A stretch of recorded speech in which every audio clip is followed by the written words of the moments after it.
What's going on, YouTube? This is SG1 Sports, and you're watching our college football channel. It's time for my Week 12 playoff ranking projection. So we're going to project what the playoff rankings are going to look like tomorrow night. This is the third week of the playoff rankings. We've already had some surprises, some questionable things, of course. We do a reaction after those rankings come out on Tuesday night. I think they come out a little bit later this week because of the basketball games. So I don't know for sure if I'll do a reaction video Tuesday night or maybe I'll do it Wednesday morning. We'll see.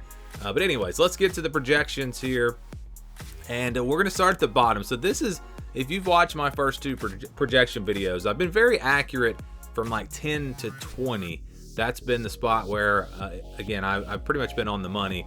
But the top 10 has surprised me with some things. And then the bottom 5 is always, like, I don't even know if they really do much on these last few teams. I think they just kind of, let's just vote, let's get it over with. I don't know, because a lot of things don't really make sense. So this is my best guess. Again, I don't really. All right, so 21-22, I think Florida State and Oklahoma State will be there at 7-3. They both have decent resumes, 3 losses. So I think they're going to be there. It's 23 through 25 where I'm really struggling to try to figure out what the committee is going to do. We saw them put Oregon State in there earlier in the year with 2 losses. They now have 3 losses, but they've added a win since then. And they don't really have any bad losses. They haven't really beaten anyone, so I don't know. The committee seems to love USC, and remember Oregon State almost beat them. So I think they're probably going to put Oregon State back in the top 25. Again, I don't know. Texas shouldn't be there, but I think they're going to probably put them. They're going to sneak them in there just because, again, we've seen them.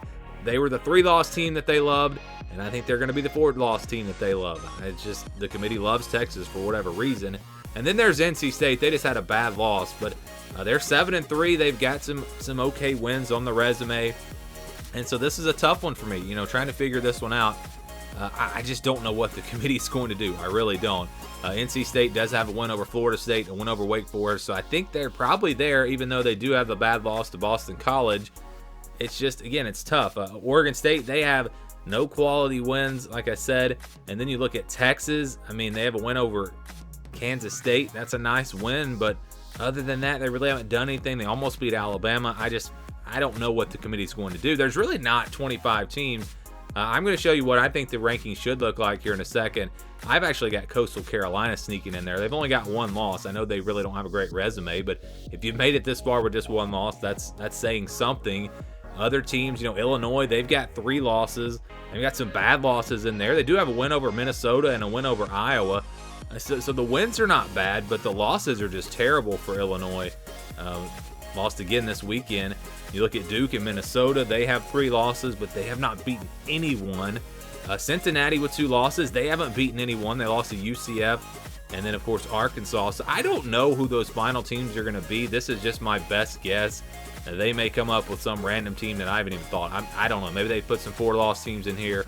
I just don't know what the committee's going to be thinking here for these final few teams. So 16 through 20, this is where I feel a little bit more confident. I've got Notre Dame at number 20, Kansas State at number 19, Tulane at 18, UCF at number 17, and UCLA at number 16. What do they do with Kansas State, Tulane when Tulane has the head-to-head? Kansas State has a much better resume, but they have an extra loss. That's a tough one for me. I think if Kansas State was 8-2, they probably would be ahead of Tulane. But because of that head-to-head and 1 fewer loss, I think Tulane probably comes in at number 18. And also the fact that they barely lost to UCF. It was a close game. Committee has really seemed to value close losses this year. And so I think that the close loss, they're not really going to penalize them. And then UCLA drops to number 16. A tough loss to Arizona. That one, boy, that is a tough loss. This team had a lot in front of them, and you lose to Arizona. That's going to knock them back. Committee has not really liked UCLA this year, so maybe they drop them even further. But remember, they had the win over Washington, and that win looks better. So while they did take the tough loss, their resume looks better because of that win over Washington. And so I think UCLA will drop to 16.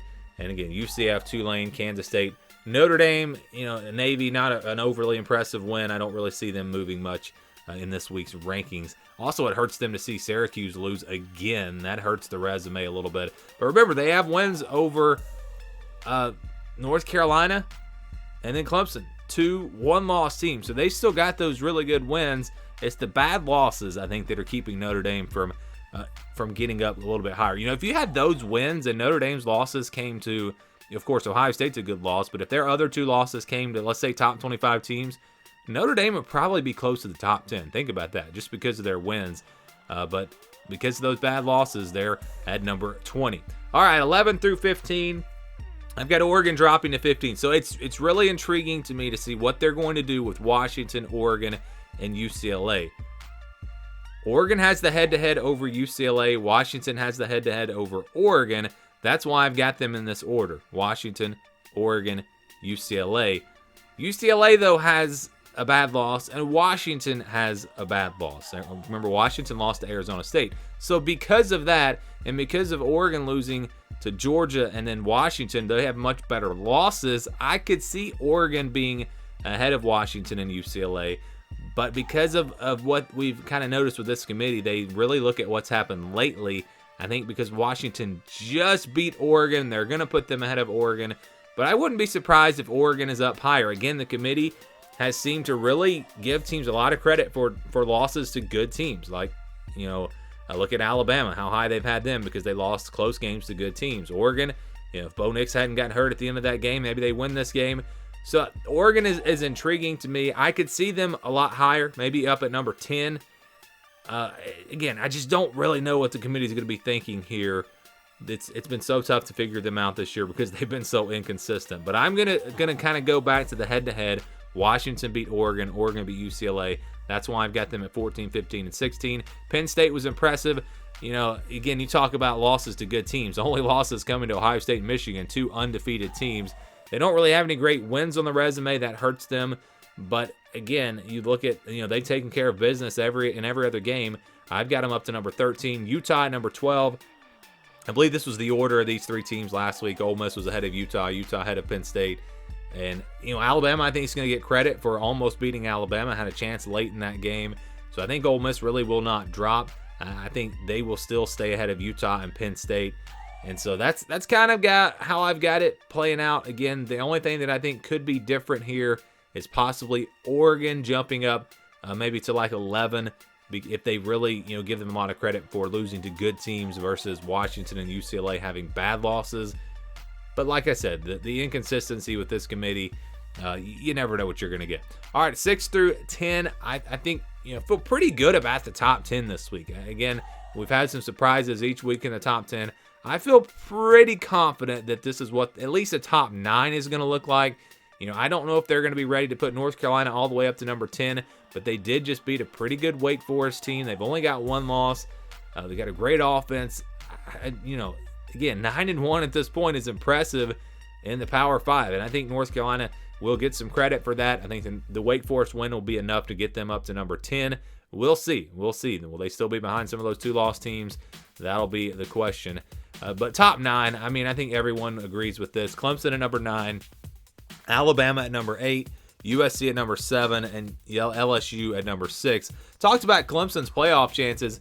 If they can get a 1-loss North Carolina in the ACC championship, I'm telling you, they're going to pass Alabama. If USC loses, they're going to pass USC. LSU loses to Georgia, they're going to pass LSU. And then you get into the top 5. If TCU loses, Clemson has a good chance, I think, to pass them. Problem might be getting ahead of Tennessee. Might be getting ahead of the loser of Ohio State and Michigan. That could be the biggest problem for Clemson. I think, it's very possible that we see Georgia, Tennessee, Ohio State, and Michigan all make the college football playoff. Again, we have seen it before. If Michigan goes on the road and they lose a very close game to Ohio State, the committee's not going to penalize them a whole lot. So if these other teams have 1 loss, Michigan has 1 loss, don't be surprised if Michigan stays in the top 4. Or I think Ohio State even more because of, especially if Notre Dame wins out, they have that win. Ohio State has a chance to have a little bit better resume than Michigan. But anyway, 6 through 10, again, 6 through 9, I feel very confident. North Carolina, we'll see if they put them up to number 10. And the top 5 really should not change. I don't see any reason why it would change. Georgia, Ohio State, Michigan, TCU, and Tennessee.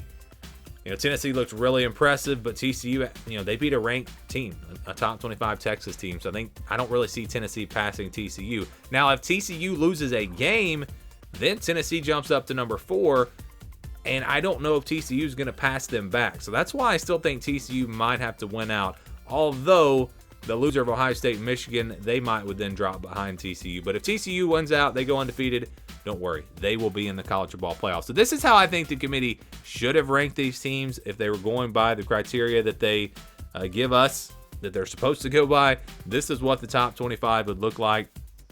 Georgia, Ohio State, Michigan. I had Tennessee at number 2 last week, but if you look at the win over Penn State is looking better and better because Penn State continues to look really, really good. So I think that win for Ohio State and Michigan, and the fact that that they're both still undefeated, I think that's enough to bump them ahead of Tennessee. I think Tennessee should still be ahead of TCU. Look, they've got wins over LSU and Alabama, 2 top 10 teams. TCU's best wins are Kansas State and Oklahoma State. Texas, Kansas. I mean, those are they've added in some pretty good wins. But remember, Tennessee also beat Florida, Kentucky, and Pitt, who is looking better. Yeah, you could make an argument for Tennessee, I'm telling you, to be 2 or 3, but I've got them at 4 now. Then LSU, Alabama, Clemson, North Carolina. USC should not be any higher than number 10. Oregon State, Washington State, their only decent wins, and they have struggled against some bad teams as well. Oregon, I think if you look at the total resume, they have the win over UCLA. That is a good win, and they have no bad losses. UCLA has the win over Washington and Utah. That's why I've got Utah actually behind these teams. Washington at number 13, Utah at 14, just because of the head-to-head there. Again, Washington beating Utah. Utah has the win over USC, the win over Oregon State, but they did lose to Florida. Remember, Florida's, that was a tough game on the road, but Florida's not a top 25 team, so that's not exactly a great loss. Then Penn State, Ole Miss. Florida State is big-time underrated, I think. They beat LSU. They have a win over Louisville. They've been dominating their last couple of games. This is a really good team. Then you've got UCF in there, Tulane, Kansas State, Notre Dame, Oklahoma State, NC State, Oregon State, and Coastal Carolina. So that's what I think the rankings should look like if the committee did what they were supposed to do. But again, those first rankings just showing you what I think the committee will do, and we'll find out tomorrow night. Your reaction, what you think the rankings will look like, let me know down in the comments below. Thanks for watching, and stay tuned for more here on the SG1 Sports College Football Channel.